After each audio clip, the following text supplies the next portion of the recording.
Assalamualaikum warahmatullahi wabarakatuh. Perkenalkan, saya Naila Salsabila dari kelas 1A Prodi D3 dengan NIM P17331123.026. Di sini saya akan memenuhi penugasan patologi penyakit tentang pencernaan saluran bawah yang berjudul divertikulosis, divertikulitis, dan hemoroid. Selanjutnya, divertikulosis dan divertikulitis.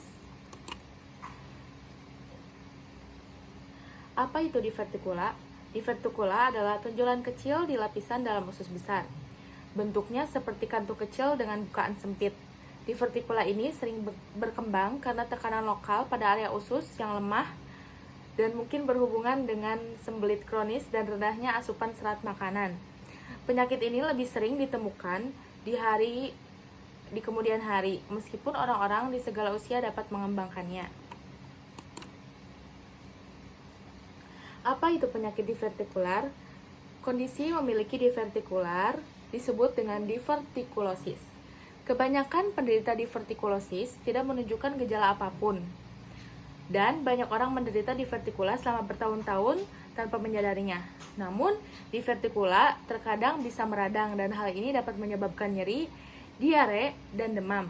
Jika satu atau lebih divertikulum meradang, ini disebut divertikulitis. Penyakit divertikular adalah istilah yang mengacu pada divertikulosis dan divertikulitis. Gejala penyakit divertikular yang pertama yaitu nyeri perut dan demam yang mungkin mengindikasikan divertikulitis. Yang kedua, sembelit, diare, atau keduanya. Dan yang terakhir, buang air besar berdarah. Diet dan penyakit divertikular. Jika telah didiagnosis menderita penyakit divertikular, maka memodifikasi kandungan serat dalam makanan secara bertahap dapat membantu memperbaiki gejala dan bertujuan untuk menghindari episode gejala berikutnya. Dalam jangka panjang, serat adalah bagian dari makanan nabati yang tidak dapat dipecah oleh sistem pencernaan kita sepenuhnya. Hal ini dapat ditemukan dalam buah-buahan, sayuran, sereal, kacang-kacangan, biji-bijian, dan polong-polongan. Nah, di sini contohnya, contoh serat. Diet serat sedang hingga tinggi dianjurkan untuk penderita divertikular. Hal ini dapat membantu tinja menjadi lebih besar, lebih lunak, sehingga mudah dikeluarkan. Hal ini bermanfaat karena tinja berbentuk pelet kecil lebih mudah tersangkut di dalam divertikulum, yang dapat menyebabkan peradangan. Diet tinggi serat juga dapat mencegah berkembangnya divertikula lebih lanjut. Selanjutnya yaitu hemoroid.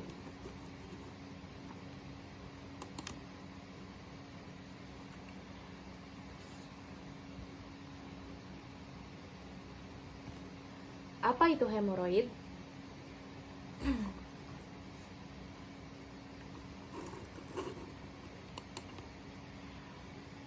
Hemoroid itu, wasir atau hemoroid cenderung dianggap seperti aib.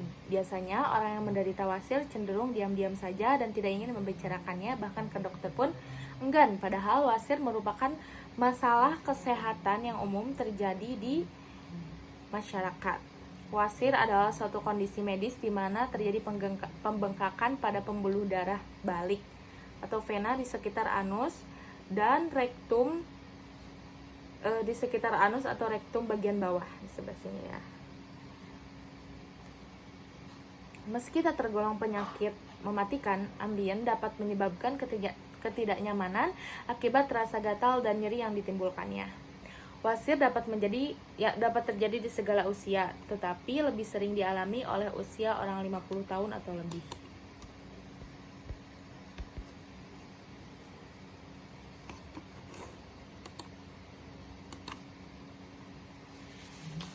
Berdasarkan lokasi dan gejalanya. Yang pertama itu ada ambien dalam atau internal hemoroid. Disebut ambien dalam karena pembengkakan terjadi di dalam anus, tepatnya di liang rektum. Benjolan mungkin tidak terasa dan tidak terlihat dari luar anus karena ini berada di dalam, sehingga jarang menimbulkan keluhan. Ambien dalam juga dapat sembuh dengan sendirinya. dan termasuk ke dalam jenis ambien ringan dan biasanya yang baru terdeteksi ketika ada darah keluar dari anus saat BAB. Gejala ambien dalam diantaranya adalah gatal dan nyeri pada anus. Gejala-gejala ini biasanya baru muncul ketika ambien dalam menjadi semakin besar. Selanjutnya itu ambien luar atau external hemorrhoid. Pada ambien luar, lokasi pembengkakannya itu terjadi di luar rektum atau lebih tepatnya di sekitar lubang anus. Gejala ambien luar diantaranya yang pertama rasa perih dan panas di sekitar anus, yang kedua gatal pada anus, yang ketiga adanya benjolan atau pembengkakan di sekitar anus, yang keempat BAB berdarah. Selanjutnya, pencegahan wasir. Di sini pencegahan wasir itu ada 6. Yang pertama, minum banyak air putih. Hal ini dapat membantu pelunakan feses sehingga Anda tidak perlu mengejan. Kebiasaan mengejan saat buang air besar dapat menyebabkan wasir atau ambien. Yang kedua, perbanyak konsumsi serat. Banyak makan sayur, buah, biji-bijian, kacang-kacangan dapat membantu melancarkan buang air besar. Dan yang ketiga, hindari menunda buang air besar. Karena semakin lama feses dikeluarkan, maka penyerapan air oleh usus semakin banyak. Yang keempat, rutin berolahraga. Yang kelima, hindari obat-obatan tertentu. Dan yang terakhir, hindari duduk terlalu lama. Ini dia referensi yang saya gunakan dalam membuat PowerPoint ini. Oke, terima kasih. Cukup sekian penyampaian materi dari saya. Kurang dan lebihnya mohon maaf. Wassalamualaikum warahmatullahi wabarakatuh.